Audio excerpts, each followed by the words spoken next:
บ่แม่นว่าอ้ายอัน เบิ้งเว้านั่นเว้านี่อย่าเครียดได้อันนี้ก็เว้าตาม FC เพิ่นคอมเมนต์เข้ามา บริเวณตะเคียน เป็นหยังนี่ ลมผัดนั่น ลมพัดตกแตก โดย ใช้งานบ่ได้หรอบ่ ได้อยู่ บ่เชื่อดอกข่อยว่าสิใช้งานได้กันแตกมันปานนี้ฮะ ตัวน้อยบ่ โดย ตัวน้อยตัวน้อย ตัวชื่อก้อนตัวเจ้าชื่อก้อนบ่ โดย ตัวใหญ่นี่ยังบ่เป็นปัญหาเนาะได้หยังกินแล้วแล้วว่าอันไข่ก็เบิดแล้วข่อย ตัวแม่ตัวปั่นมาคอแค่ ว่าดอกเนาะ มาขอหั่นแหละ บ่ว่าดอกขอแต่มื้อนั้นเพิ่นว่า บ่ มาอีกแล้วโอ้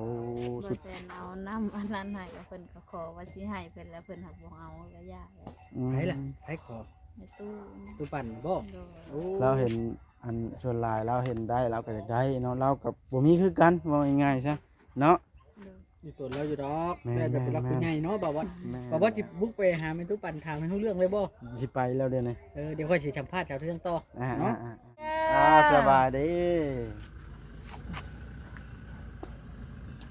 ธรรมดาเนาะนอนได้ละมื้อนอนนี่ทั้งคืนเลยบ่นี่ โดย ทั้งคืนก็นอนนี่ โดย โอ้ หัวขนอนคือนอนเทิงขนอนนอน แยก ค กัน เดี น ยว อนบ่เดี๋ยวนี้อย่าลืมกดติดตามเพื่อเป็นกำลังใจให้ผมด้วยนะครับ ทุกคนขอบคุณมากๆครับเอาพี่น้องเลยเปิดภาพขึ้นรอบแรงสี่คำๆจังหน่อยปาดตกพี่น้องเลยเรามาเห็นเฮือนน้องโอปูแป้นมันยังเป็นที่เฮียบห้อยหลังคงหลังคาพี่น้องเลยเข่าเส้นใหญ่อึ้งตึงอยู่ตัวแล้วก็ตัดภาพอ้อยมาเบิ่งทีมงาน เมื่อป้าเจ้าเดี๋ยวได้ อ่ะสบายดีเด้อสบายดี สบายดี สบายดีบ่าวดี ว่าโอ้นี่คลิปว่าแบบรุ่นตลอดเนาะเจ้าเนาะ เลื่อนว่าไรอ่ะนะ ว่าหันว่านี่เอาไว้หันเดียวว่าแบบมีคุ้มรุ่นตลอด เอาแล้วว่าว่าใดเด้รุ่นแบบใดเนาะ มีคุ้มรุ่นตลอดนะแบบคือมีอย่างยากๆแค่พอ เช่นบ่เข้าใจคำศัพท์เราเว่าข่อยเด้อได้ อ๋อว่าสิเป็นหลักการว่านั่นนี่มันแบบมีคุ้มรุ่นตลอดนะ แทบบ่ได้มีหยังบ่ ฮะ แทบบ่ได้มีหยังโอ้ยอุกมีบัดนี้เนาะบ่แล้วก็เบิ่งตามเนื้อเรื่องไปนี่แล้วเฮาก็ ว่า ได้ จะเขียวตลอดเนาะ เอาเลยเอาไปเนาะบ่ชิดเนาะ แม่น เป็นได้คำว่าสิเมื่อมานี่ ชิเมื่อเด้ อยู่เป็นหมู่กันก่อนเห็นว่ากันใด เจ้ามาหลังเนาะ ไปแหงหากันมาฮอด แล้วให้ประชาชนมาชมเด้อ เอาแล้ว มาดอกเนาะ เอาไปทั่วเบาหลีเนาะฮะ นอนอะไรจากเมื่อแล้วค่อย ถ่ายคลิปก่อน ใกล้ก็อยากพูดเนาะ มานี่ข่อยคอขี่รถน้ำเบาหลีเพิ่นจังเมื่อป้าข่อยบ่เดี๋ยวนี้นะอ้าวคือเฮ็ดแนวนั้นบาดเบาหลี ขี่ไปขี่มันด้วยนะบาด มาแล้วกับประหยัดน้ำมันเนาะ ขี่มาด้วยนะ เพื่อนติดกันแล้วมันปุดออกมาผัดสิขี่หุ่นละคันตามหลังกัน การมารถที่น่ะ โอ้ยบ้านี่ตายเนาะ เอาวันละเพื่อนเมื่อคำไหน โอ้ เอาวันนี้ครับมื้ออื่นยังมื้อ เอาเลยกลัวแนวนั้นบ้านนะ เลย เจอเมียได้เนาะ อ๋อ เอาไว้นั่นเลย เมื่อคืนนี่นะข่อยเมื่อเด็กได้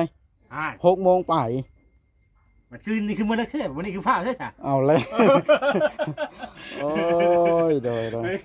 ไปข้างยังไง พอแล้วกะ เอาเจ้าเองเนาะเองมาเมื่อเลิกเนาะ 6 โมงเด็กกว่ามานี่สิเมื่อก่อน6 โมง เลิกบ่หกโมง เด็ก นั่นน่ะหิว เด็ก หิวหิว อันนั้น หิวน้ำมันสิกิน แต่เฮามาถ่ายคลิปนี่ก็ต้องชื่นชมสาวเทืองนี่ได้นั่งน้ำเรา น้ำเย็นตลอด เอาเลย ขอบคุณ น้ำเราว่าเอามาให้อันนี้ เราแล้ว ไผอ่ะนะ เถื่อน เอาแล้ว ซื้อเก่ามามันนี่กันถ้วยบวงเราจัดมาเต็มเลยวะ เจ้าชื่อมาได้ บอแมนเราเอามาให้ใช้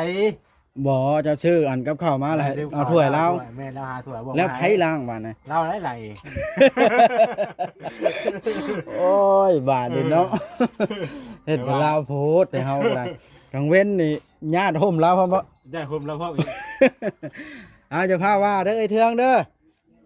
อดเอาขออนุญาตนำแน่เบิ่งไปหาชาวเทืองก่อนเด้อเบิ่งทั้งชาวเทืองกันจักเล็กจักน้อยพี่น้องเอ้ยอุ้ยเป็นได้เบาลิถึกเลขนะสิซื้อหยังมาช่วยชาวเทืองกินเบาลิมื้ออื่นนะเฮ้ยสิ น้ำส้มน้ำหวานจะฮู้บ่ว่าบ่รีถึงเลขนะอัน เกี่ นี้ ยวบ่ ยังก็ได้ เอาแล้วเป็นอะไรเฮ็ดหยังเดี๋ยวนี้ เฮ็ดยังเฮ็ดเวียกแล้วเลยอยู่แล้ว เอ้าเป็นหยังนี่ ลมผัดนั่น ลมพัดตกแตก เลย ใช้งานบ่ได้หรือบ่ ได้อยู่ บ่เชื่อดอกข่อยว่าสิใช้งานได้คันแตกม่วนปานนี้ฮะ ตัวน้อยบ่ เลย ตัวน้อยตัวน้อย ตัวชื่อก้อนตัวเจ้าชื่อก้อนบ่ เลย ตัวใหญ่นี่ยังบ่เป็นปัญหาเนาะโอ้ได้หยังกินแรงมานี่เอ้ยเทือง มีน้ำกินแรง ขายจะเทืองก็ขาย สร้างเป็นแท้นี่เบิดหรือบ่ไข่นะ ยังมี แล้วว่าอันไข่ก็เบิดแล้วข่อย ตัวแม่ตุ๊ปันมาคอเย็บ ว่าดอกเนาะ มาขอหั่นแหละ บ่ว่าดอกขอแต่มื้อนั้นเพิ่นว่า บ่ มาอีกแล้ว โอ้ บ่ สุด แซนเอาน้ำอันนั้นให้กับเพิ่นก็ขอว่าสิให้เพิ่นแล้วเพิ่นหักบ่เอาก็ยากแล้ว ไผล่ะไผคอ ในตู้ ตุ๊ปันบ่ โดย โอ้ เราเห็นอันส่วนหลายเราเห็นได้เราก็อยากได้เนาะเรากับบ่มีคือกันว่าง่ายๆซะเนาะ โดย อยู่ตัวเราอยู่ดอก แม่ แม่จะเป็นรักเป็นใหญ่เนาะบ่าววัด แม่ บ่าววัดสิบุกไปหาแม่ตุ๊ปันถามให้รู้เรื่องเลยบ่ สิไปแล้วเดี๋ยวนี้ เดี๋ยวค่อยสิสัมภาษณ์เจ้าเรื่องต่อ อ่า เนาะ อ่า เดี๋ยวจะเป็น บ่แซนไปถ่ายคลิปนำกันนะตัดคลิปบ่ค่อยไปก่อนได้ซะนะ หยอกบ่แซนพี่น้องเอ้ยเบิ่งทางแม่ตู้ปั่นกันจักเล็กจักน้อยแล้วเฮ็ดหยังเอ้าบ่จิตสิเมื่อป้ากันอหลีอันนี้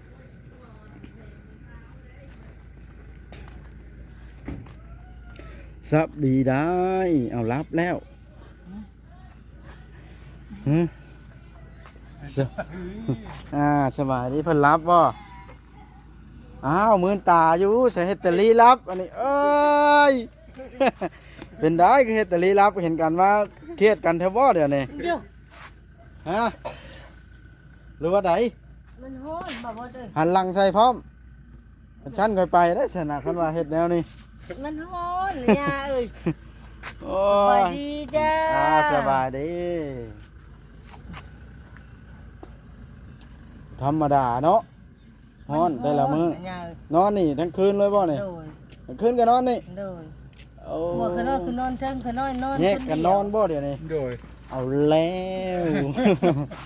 แต่จนเจือนี่เฮ้ยมันก็ติ ได้ซ้ำนะได้ละ แล้วฮ้อนบ่บ่เด้อ โอ้อยู่บ่ได้เลยเป็น แม่นบ่ โดย บ่บ่ก็ถึกที่มันว่าเลขบ่ บ่กลับป้ากันบ่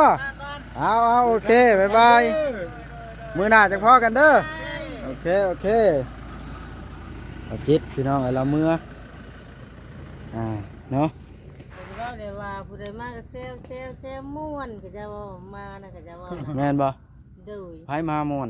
ว่าเป็นไฟมากก็ดีม่วนก็จะว่านะ ม่วนดีไม่ตู้เอ้ยก็จะว่านี่ก็มาจนค่ำไปจากเมื่อเลย ไผ เพิ่นเมียเพิ่นเลยจะเข้าเมื่อเฮ้ยจังเฮ้ยจังเมื่อผัวชวนเต้นเว้นผัวเมื่อเฮ้ยจังน้อยก้อนเลยเราม่วนแล้วว่านะ สิเฮ็ดหยังก็กินแรงนี่แม่ตู้บัดนี้ โอ้ยบ่มีแล้วบ่เอ้ย บ่มีซ้ำ เงินตัวกันอันย่าอันซื้ออันพักน้ำน้องเขาน้อยก็เขาน้อยอันซื้อนั่นกินแล้วเขาได้ปลาทูแน่แล้วก็ขนมมากินแน่แล้วอยากขนมเช็ดมา เกือบรถเยี่ยมมาบ่ สุดยอดความฮ้อนเลยเนาะ โดย พักหลายนี่ลุงวันชัยก็แม่ตู้ปั่นเนี่ย โดย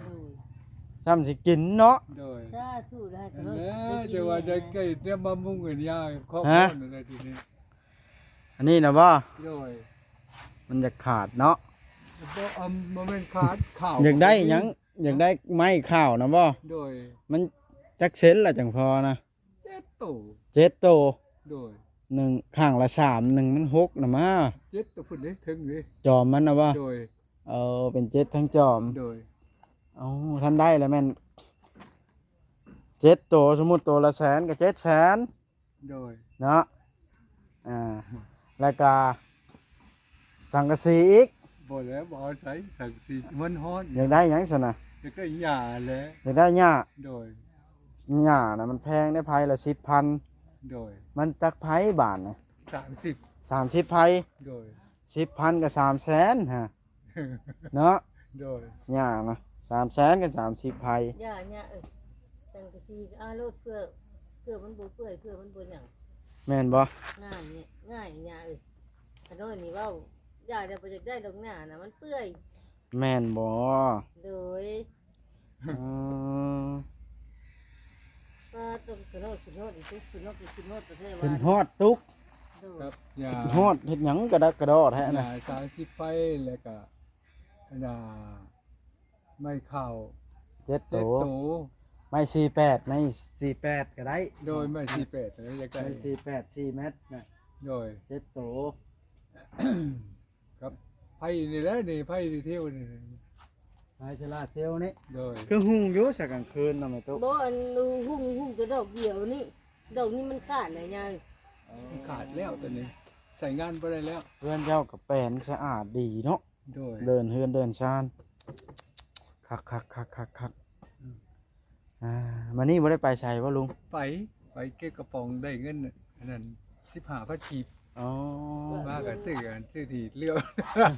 ที่กระถีบ ที่ เนาะ ผู้ให้ขน้อยนี่ดิ ซื้อภูมาเคี่ยวหมาก ซื้อผู้นี่ก็10,000ละที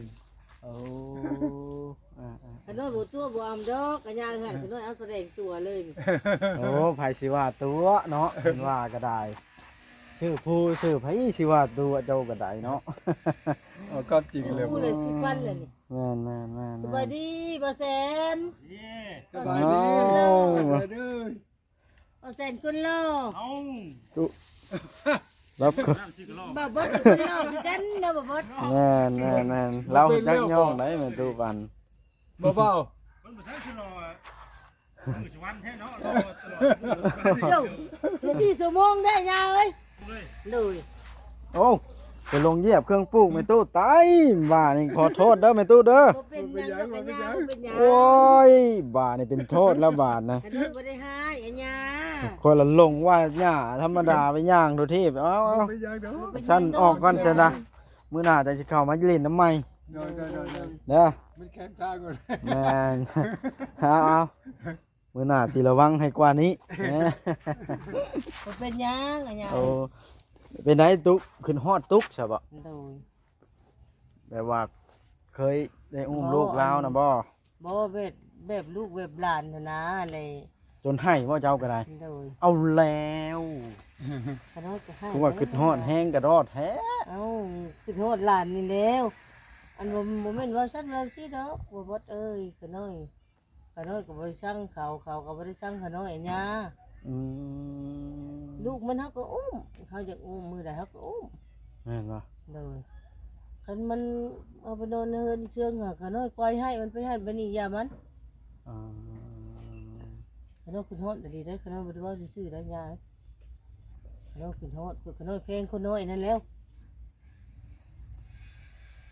เงินกาเนี่ยมันก็เล่นใช่ด้วยนะ อืมโดย ลุงเขาก็แพงเนาะของเขาก็บ่มีคนน้อยเนาะ แม่นแหละเจ้าก็ยังแพงคนน้อยเห็นคนน้อยก็ได้เนาะลุง คนน้อยนี่คนน้อยคือ เอาจังใดก็หากันสู้ชีวิตต่อไปใครก็ได้ มีหยังกินอันนั้นเนาะบ่ว่าไผลุงเอ้ยเอาอยู่ดีมีแฮงเอาสบายดีเอาพี่น้องเอ้ยแวะมาทักทายทางแม่ตู้ปันกับลุงวันชัยเพิ่นพี่น้องเอ้ยตัวเราก็สู้ชีวิตเก็บกระโปะกระป๋องขายแลกกินแลกเหือแห้งพี่น้องเอ้ยข้าวน้ำซ้ำปลาก็เก็บกระโปะแลกกินเราก็ได้ขายในแต่บาแซนซื้อมาตอนนั้นได้เป็นเดือนแล้วบ่เนาะเขามาทางนี้ก่อนพี่น้องก็เห็นบาแซนย่างเขามาเลยตามเพิ่นมาก่อนโอ้สบายดีบาแซน ไหล โอ้ตัวแพงหมาบ่เจ้าก็ได้ ขึ้นเด้ถ้าเจ้าอยากคัดเรื่องก่อนนะ เป็นไงบาแซนอันเรื่องสร้างน้องโอเรียบร้อย ขึ้นบ่อยเลย 100% 100%แล้ว น้ำไหล น้ำโน้ออกแห้ง เออ ใครก็ดี ค่อยถามได้บ่นี่บาแซน ฮะ เกิด ถามเลย ซีค่อยอยู่แล้วมันบ่แล้วกับเป็นผู้ใหญ่ทางไหนนี่ประเทศไทยบ่ อ๋อเพิ่นอยู่แม่ยายตา โอ้ อยู่วันประเทศฮ่องกง สาธุบุญนำเนาะ เพิ่นใจดีอีหลิเนาะ เออ เพิ่นช่วย เออ น้ำในเนาะ แม่ ซื้อแล้วกินพร้อมบ่ฮะ แม่ซื้ออยู่ได้กินว่า โอ้ยเสียดายข่อยมาบ่ทันเด้สิได้พากท้องน้ำบ่าวแซนมานี่ วันแรกยังวันหน้าก่อนเนาะวันนี้วันหน้า ยังสิมีบรรณาอยู่บ่เดี๋ยวนี้ แม่น เอา บ่แม่นผู้นี้ได้ที่ว่าข่อยจะบอกเจ้าน่ะคนใด ฮะ บ่แม่นผู้นี้ได้ อ๋อ เออ มาอ่ะ แม่นอันนี้มันว่าอันนี้ว่าอันนี้เราต้องสร้างเพิ่นอันนี้น่ะเราต้องสร้างเพิ่นอัน เอา นี้ เซอร์ไพรส์เลยบ่ ฮะ เซอร์ไพรส์ด้วยลามงัวบ่ บ่แม่นเซอร์ไพรส์ โอ้ยบ่แซน แต่ว่าถามไว้เดี๋ยวฮอดมื้อก็จะบอกหรอก คนอารมณ์ดีอีหลีบ่แซนนี่เนาะเป็นจังไดคืออารมณ์ดีแท้บ่แซน อารมณ์ดีได้ไดน่ะ บ่ให้ไผเจ้าเนาะ บ่ว่าได้ให้ก็ให้กันได้ เว้าแบบใดเจ้าจังสิให้นะ เออ ลองเว้าแบบใด เอาเว้ย ลองเว้าแบบนี้บ่ เฮ้ยสิผมเจ้าเว้ยย่านจับเนาะ เออมากับไผก็มัน เอามาผู้เดียวแต่ว่ากันว่าแหละตอนนี้ก็กลับมาหลังหมดดีกัน เอา กลับแล้วมัน มื้อหน้าข่อยก็สิมาผู้เดียว กลับ เด้ พร้อมกันสินะเพิ่นก็มาเพิ่นก็หาเวลามาต่างหากกัน แม่นๆ กลับก่อนนี่นะ มื้อหน้าข่อย ทำ ก็ กับบ่ได้มา บ่แซนมื้อหน้าข่อยก็สิมาผู้เดียวเว้าตรงๆมันได้อยู่เป็นหมู่กันเนาะ วันนี้จะต้องอยู่เป็นผู้ใครไหมอ่ะ อยู่บ่ได้แล้ววันนี้เบาลิพาเมื่อข่อยต้องมือเอ้าขี่รถมานำเบาลิเนาะคันขี่รถตัวเองมากอ่ะสิอยู่เป็นหมู่อยู่ อยากยังบ่ในเมื่อก็อยู่ก่อน โดย ทำเกิดคนแหละมันยังบ่ฮอดปานใดยังฮอดอยู่ตรงนี้กัน แล่นรถทางจังปีนรถจังบ่ระเบิดเนาะเห็นบ่ข่อยมือนะ ผู้ปฏิญาณเนาะ แม่น